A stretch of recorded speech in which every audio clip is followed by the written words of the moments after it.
하나님의 말씀 봅니다. 고린도전서 15장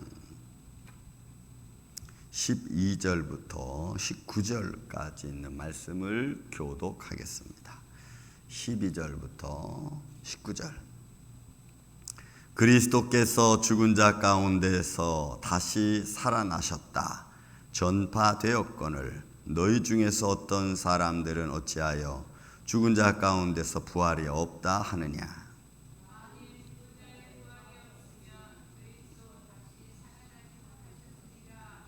그리스도께서 만일 다시 살아나지 못하셨으면 우리가 전파하는 것도 헛것이요 또 너희 믿음도 헛것이며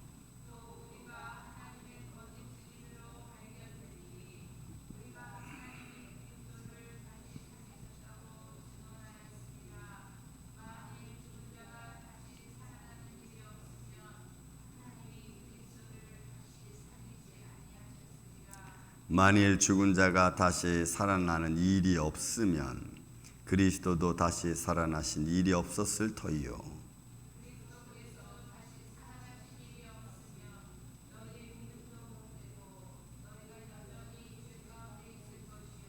또한 그리스도 안에서 잠자는 자도 망하였으리니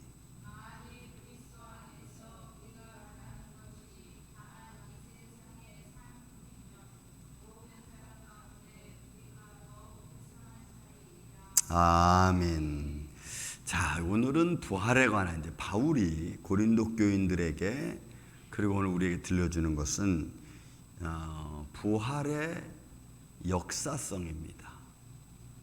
부활의 역사성. 그러니까 역사 속에서 이루어진 사건이라고 바울은 분명하게 못을 받고 있죠. 그래서 12절에 말합니다. 그리스도께서 죽은 자 가운데서 다시 살아나셨다. 그래서 전파되었다.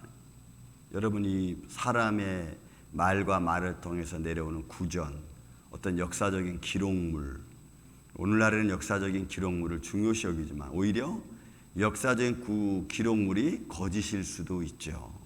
그리고 반대로 구전으로 내려오는 것들이 진실이 더 많을 수도 있습니다. 그래서 우리는 구전으로 내려오는 그런 말씀들도 좀 말씀 어떤 기록물에 통해서 근거해서 좀 확인해 볼 필요성이 있습니다. 근데 바울은 아직 예수님이 이런 그 놀라운 기적의 사건을 일으키고 난 지 얼마 안 되는 뭐 길어야 한 20-30년 지난 이런 관점이니까 바울은 그리스도께서 죽은 자 가운데 살아나셨다 이거 전파되었고 또 본 자들도 있고 아직 살아있는 자들도 있고 그러니까 이건 역사성의 진실함을 그대로 표현하는 겁니다. 동시에 또 이 부활의 역사성을 증거하는 것뿐만 아니라 부활의 중요성도 또 강조하고 있는 거죠. 왜냐하면 그 부활의 능력과 부활의 영광이 우리에게 얼마나 큰 은혜를 미치고 또 깨닫게 하고 삶의 목적을 또 믿음의 목적을 갖게 하는지 여러분 이게 우리가 알게 되는 거죠. 바울이 그 부활의 중요성을 목적을 지금 우리에게 좀 이 고린도 교인들에게 선포하고 있는 겁니다. 여러분 보십시오. 만일 죽은 자의 부활이 없으면 그리스도도 다시 살아나지 못하였습니다. 이건 부활이 없으면 그리스도의 부활이 아무 의미가 없는 거죠. 살아날 이유가 없는 겁니다.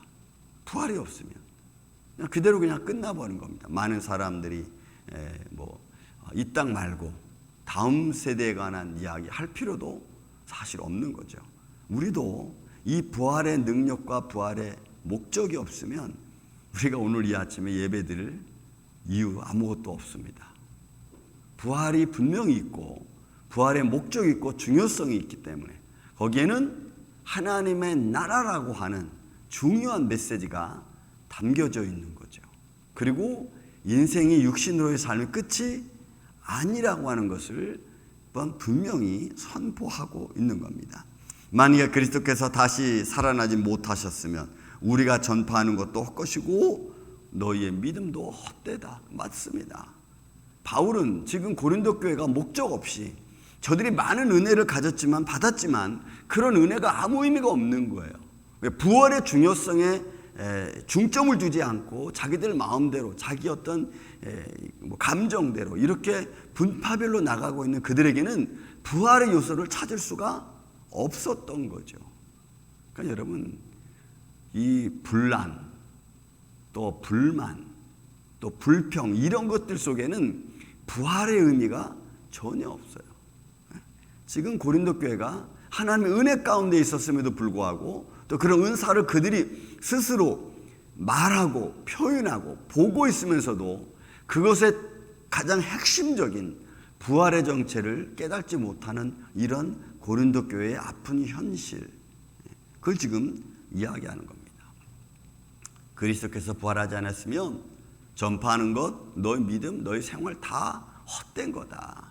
그러니 너희 믿음이 중요하고 또 너희 믿음이 정말 생명력 있는 삶을 가지려면 예수 그리스도의 부활을 분명히 깨닫고 거기에 맞춰서 너희가 너희에게 주어진 은사적인 생활을 하라고 말씀하고 있는 겁니다. 보십시오. 또 우리가 하나님의 거짓 증인으로 발견되는, 부활이 없으면 우리의 믿음이 증거될 이유가 없고, 또 부활이 없으면 믿음을 어디에 근거에 두고 우리가 믿음을 이야기하겠습니까? 그러니까 부활의 근거를 두지 않으면, 하나님 나라의 근거를 두지 않으면 우리가 전파하는 게 다 아무 의미가 없다는 겁니다. 또 만일 다시 살아나는 일이 없으면 그리스도도 다시 살아날 일이 없죠. 하나님이 굳이 그리스도를 살리실 이유도 없는 겁니다. 부활이 없으면.